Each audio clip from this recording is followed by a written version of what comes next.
ఎవరైనా మనం లేనప్పుడు మనల్ని తిడుతున్నారని తెలిస్తే ఒళ్ళు మండిపోతుంది. వాళ్లతో గొడవపడైనా బుద్ధి చెప్పాలనిపిస్తుంది. అలాగే మనల్ని ఎవరైనా పొగుడుతూ ఉంటే ఎంతో బాగుంటుంది.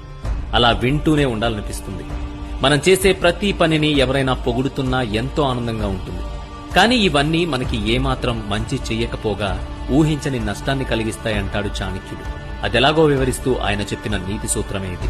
నిన్ను నీ వెనుక నిందించే వారిని ఎప్పుడూ పట్టించుకో. నీలాంటి వాళ్లపై వేసే నిందలతోనే వాళ్ల బ్రతుకు తెల్లారిపోతుంది. నీ ముందు మాట్లాడే ధైర్యం వాళ్లలో ఎప్పుడూ ఉండదు. నిన్ను నేరుగా విమర్శించే సాహసం వాళ్ల జీవితంలో ఎప్పటికీ చేయలేరు. అలాంటి వాళ్ల గురించి ఆలోచించి నీ విలువైన సమయాన్ని వృధా చేసుకోకు. నిన్ను నీ ముందు పొగిడే వాళ్లని అస్సలు నమ్మకు.